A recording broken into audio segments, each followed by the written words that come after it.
Sometimes people don't want to hear the truth, not because they're stubborn, but because deep down, they know the truth might destroy the illusions they've wrapped their identity around. You were told that love would save you. That it would be pure, redemptive, unconditional. That one day, the right woman would come along and finally heal all the cracks you've been too afraid to face alone. That's what they planted in you, through childhood stories, movies, songs, fairy tales. The quiet promise that someone out there would fix everything. And you believed it. Not because you're weak. Not because you're naive. But because no one ever gave you the tools to question it. To look behind the promise and ask, is this real?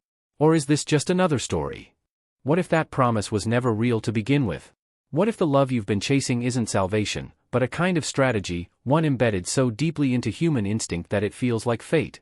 And what if nature, that cold and unsentimental philosopher, saw all of this long before you did? See, nature doesn't write fairy tales. It writes equations. It carves reality with a scalpel, no fluff, no filters. And when nature looks at love, at men and women, at how we relate to each other, it doesn't see romance. It sees power. It sees instinct. It sees survival. And the truth of what it sees, most of us, especially men, aren't ready to hear it. Here it is. You don't love her. You love the version of her that reflects the man you wish you were. You love how she validates you. You love how her attention makes you feel enough. But validation isn't love. And what you keep calling love might actually be something else entirely, a curated illusion that keeps you emotionally loyal. Let's go deeper. Throughout history, women have had to master power in the shadows. They weren't handed swords. So, they learned how to wield silence. They weren't given control. So, they became experts at influence. Not because they're manipulative by nature, but because they had to operate from the background, while men took center stage. And now, in the modern world, you still don't see it. You confuse that influence for softness. You think her adaptability is the same thing as innocence. You think she's fragile. That her love is pure, unconditional, healing. But what if it's not? What if her tenderness is actually power, refined, rehearsed, and executed with incredible precision? See, while you're pouring your heart out, calling it vulnerability, she's listening, closely. Not just to your words, but to your needs. To your patterns. To the pressure points in your emotional armor. And while you're dreaming about soulmates, she's assessing closeness like a calculation, balancing need against control, desire against influence. Not to hurt you. Not out of cruelty. But because this is survival. This is instinct. She learned a long time ago that in the emotional game of connection, the person who sees the game but never speaks of it, wins. And what about you? You were raised to idealize her. To put her on a pedestal so high, you couldn't possibly see her clearly. You still don't. You don't want to. Because the fantasy feels safer than the truth. You want the dream girl. The muse. The healer. But what if those roles are just masks? Masks she's learned to wear because they work. Because they get her what she needs in a system that taught her to play quiet while men played loud. Friedrich Nietzsche didn't expose this to tear women down. He exposed it to destroy the lies that men keep telling themselves, about women, about love, about themselves. Because as long as you believe she's morally superior by nature, as long as you think her affection comes with no strings attached, you'll keep giving away your power, thinking it's love. And she'll keep accepting that power. Not because she wants to dominate you, but because the world trained her to use it. So, let me say it plainly. You're not being loved. You're being handled. And the worst part? You like it. You like how it feels. You like the attention. You like the emotional sedation that lets you avoid the parts of yourself you haven't dealt with. Because if you stop needing her to be your redemption, you'll be forced to look at what's really going on underneath. And that, not heartbreak, is what truly terrifies you. But fear doesn't always show up as fear. Sometimes it shows up as devotion. As romance. As loyalty. You tell yourself you're loving her selflessly. That you're giving your whole heart. But what you're really doing, is bargaining. You're saying, if I give you all of me, will you fix the parts of me I don't want to face? You're not asking for a partner. You're begging for a solution. And she sees that. She might not say it. But she sees it. She's paying attention, not to your poetry, not to your compliments, but to your needs. Every vulnerability you reveal is like handing her a map of your emotional territory. She learns it fast. Not to hurt you. Not to use it against you. But to position herself exactly where you'll never push her away, right at the center of your psyche. Nature knew this. Nature saw love for what it often is, a strategic negotiation for emotional real estate. Who controls the rhythm of closeness? Who gives in first? Who withholds longer? These are not acts of affection. They are calculations of leverage. And here's the brutal truth. The one who needs less, controls more. You give her everything, your time, your focus, your identity. You call that love? She gives you just enough to keep you wanting more. She calls that connection. But that's not connection. That's choreography. We've built a culture where women are taught how to influence without appearing to lead. And men are taught how to submit while believing they're in control. It's not her fault. It's not your fault. It's a system built over centuries, where men conquered the outer world, and women mastered the inner one. So now, in modern love, you walk into the trap, smiling. She doesn't have to demand. She only needs to suggest. She doesn't need to argue. She only needs to withdraw. And in doing so, she shapes you, your choices, your behavior, your self-worth, without ever raising her voice. That's not manipulation. That's mastery. You call her mysterious because you can't quite explain her. You feel drawn in, enchanted, even when you're confused. But what if that mystery isn't magic? What if it's strategy? She understands you better than you understand yourself. Not because she's psychic, but because she's watching. She's studying. And while you think you're the one taking the lead in the relationship, she's actually the one setting the tone. You think love is about unity. She knows love is about leverage. Because here's what most men never realize. The moment you showed her your emotional needs, she knew how to make herself irreplaceable. When she pulls away, it doesn't haunt you because of her. It haunts you because your reflection disappears with her. You don't miss her. You miss the way she made you feel about you. She was the mirror you used to measure your worth. And now that the mirror is gone, you're left with silence, and the truth. You didn't love her. You loved the role she played in your story. And when she stopped playing it, you called her cold. You called her heartless. You blamed her. But what if the betrayal wasn't hers? What if the betrayal was your own, falling in love with an idea, not a person? Expecting her to stay in character, just so you could keep pretending to be whole. You never really saw her. You only saw your fantasy of her. And when reality interrupted your script, you called it a tragedy. But Nietzsche would call it something else, awakening. Because the lie was never that she had power. The lie was that you refused to see it. You called her gentle, because you didn't understand her depth. You called her nurturing, because you didn't realize her instinct. You thought she surrendered. But she was choosing, always choosing. Because the one who sees the dynamic clearly, holds the power. Now the illusion starts to break. You remember those smiles she gave you, but they weren't just sweet. There was something behind them. Something knowing. Something aware. You remember how she could anticipate your feelings before you ever said a word. You thought that was love. It wasn't. It was intuition, and for her, intuition is survival. It's her way of staying one step ahead in a world where she's rarely allowed to confront directly, only to shape subtly. This isn't about blaming her. It's about waking up. You live in a culture where love is marketed as mutual surrender, but practiced as mutual leverage. Where vulnerability is preached as virtue, but traded like currency. And when you finally see it, really see it, you've got two choices. Grow up. Or break down. Most choose to break. To run back to the dream. To find another muse. To cast another woman in the same emotional performance. They tell themselves, this time will be different. But it won't. Because the characters change, but the roles stay the same. Until you stop needing her to play the part, you'll never meet the person behind the mask. So ask yourself, what happens when the mask comes off? What happens when you stop craving roles and start seeing reality? You begin to see what's been in front of you the whole time. Not manipulation. Not evil. Not some conspiracy. Just instinct. A woman who realized, long ago, that the system wasn't designed for her to control men directly. So she learned how to influence, relationally. Emotionally. Intuitively. Not because she's trying to trap you. But because this is the only power the world consistently allowed her to use. So when she navigates relationships through emotion, it's not deception, it's adaptation. And she's very, very good at it. Now the question is no longer, can she love me? The question is, can I see her without the illusion? Because only when you stop projecting fantasies onto her, can you start seeing her humanity. And when that happens, something shifts.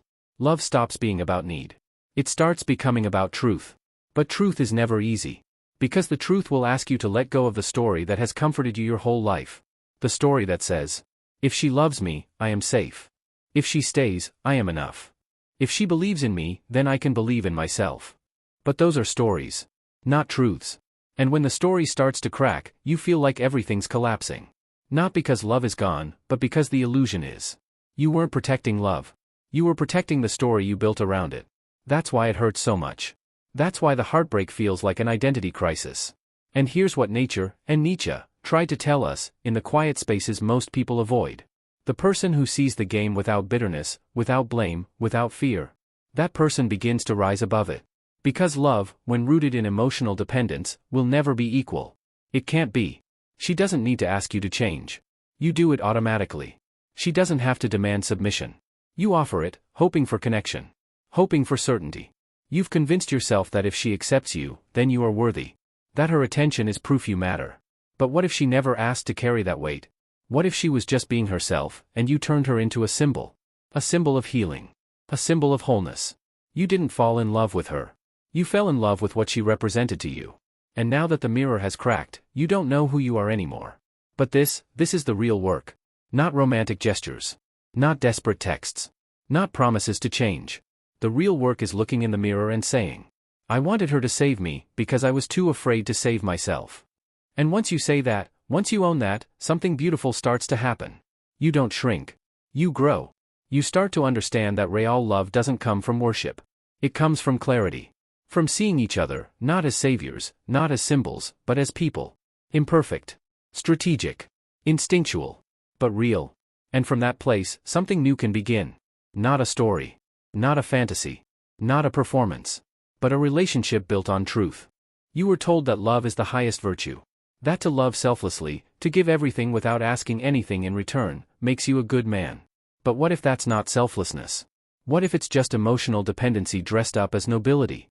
You give, not because you're whole, but because you're scared. Scared that if you stop giving, she'll leave.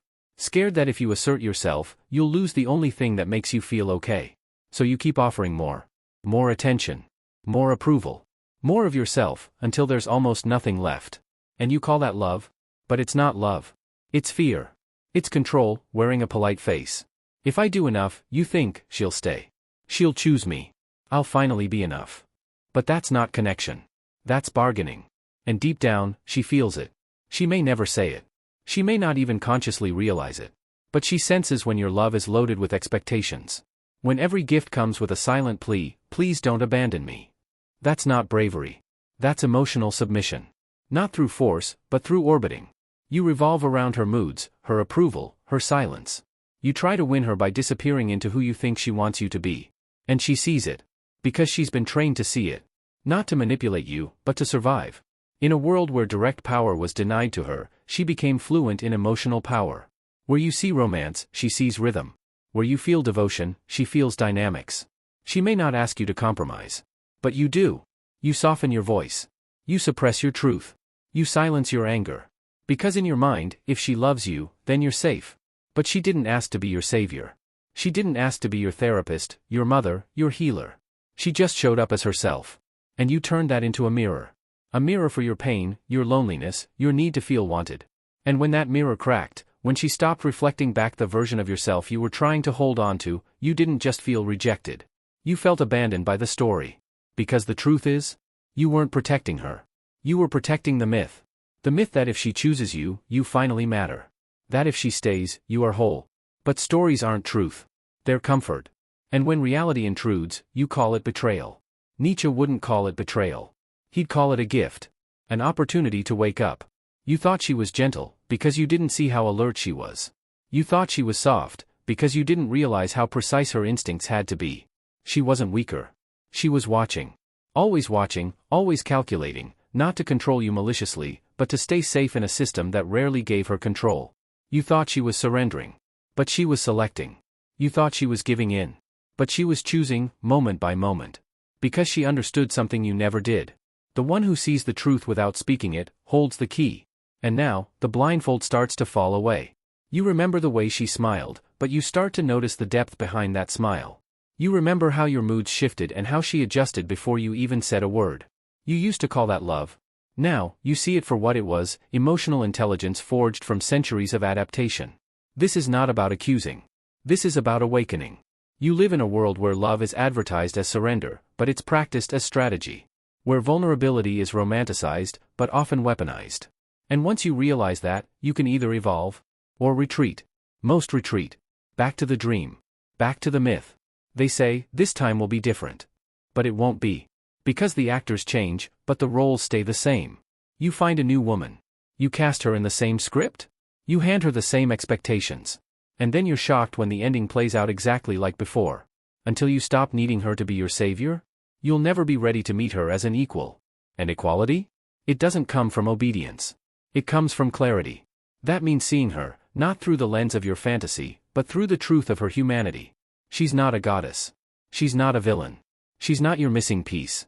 She's a person. With instincts. With needs. With her own strategies for safety and survival. And once you can see that, really see that, then you can finally see yourself, too. Because love isn't the revolution. Truth is. And from truth, something far more powerful can be born. Not the love that chases. Not the love that begs. Not the love that trades obedience for affection. But a love that respects. That sees. That chooses, freely, clearly, and without illusions. And if this message shook something loose in you, good. Let it. Let it make you uncomfortable. Let it challenge every romantic story you've clung to. Because on the other side of that discomfort is freedom. And if you want to share this message with someone who's still trapped in the myth, do it. Not to hurt them. Not to sound superior. But to start the conversation that nobody else is willing to start. Love is not a rescue mission. It's not a strategy for self-worth. It's not a place to hide from your wounds. It's the reward for doing the real work. The brutal, beautiful, honest work of knowing yourself, so deeply that you no longer need someone else to complete the picture. Because when you stop needing love to save you, you finally become someone who can love freely. And that's the real revolution. So now what? You've seen behind the curtain. You've watched the myth fall apart in your hands. What do you do when the dream dies, and you're still standing there, alone, sober, and awake? That's the moment most men run. Back to comfort. Back to the fantasy. Back to the warm numbness of idealized love. But if you've come this far, you already know, there's no going back. Not really. Because once the illusion breaks, the silence that follows isn't empty, it's alive. It's asking you a question. Who are you when you're not performing for love? Not curating your identity to win her affection. Not twisting yourself into shapes to fit the story. But just standing in your truth. Who are you when you're not looking to be chosen? When you're not chasing approval with every breath? That's what terrifies most men. Not rejection. Not heartbreak. But the question. Without her, what am I? You've been taught to define yourself by how you're seen. By who you can attract. By whether she stays. But that's not identity. That's dependency with a better marketing campaign. And here's the wild part, most women don't even want that from you. They don't want the hollow man who bends for their attention. They want the man who sees them, but doesn't need them to see him. Because that kind of man is rare. That kind of man isn't seduced by flattery or undone by withdrawal. He doesn't chase. He doesn't cling. He stands. And because he stands, he becomes a mirror too, but not one that reflects fantasy. He reflects truth. And truth, as you're learning, is uncomfortable. It burns away the masks. It strips away the roles. And it leaves behind only what's real. You want love? Then be someone who can love without losing himself. Someone who can connect without collapsing. Who can give without bargaining. That's not easy. That's not romantic. But it's real. It means facing the parts of you that used to look for women to heal your father wounds. To rewrite the rejection. To fix the neglect you buried under charm and ambition. It means stopping the game of, if she sees me, then I exist. You exist already. You've just forgotten how to stand in that truth without permission. This is what growing up actually looks like. Not making more money. Not getting more women. But finally stopping the chase, for external salvation. Because here's a secret. When you don't need her to choose you, she sees you more clearly. Not as an escape. Not as a savior. But as a man. And that's when real connection begins. When both people see each other, not as roles to be played, but as sovereign beings. She's not here to complete you. You're not here to carry her. You meet at the edge of your completeness, not in the hole of your unhealed wounds. But you don't get there by accident. You get there by walking through the fire. The fire of disillusionment. Of self-examination. Of radical clarity. And once you've burned through the lies, you arrive at something sacred. Not love as performance. Not love as transaction. But love as recognition. I see you. Not as I wish you were. Not as a reflection of me. But as you are. And I choose to walk beside you. That's love without chains. That's love without war.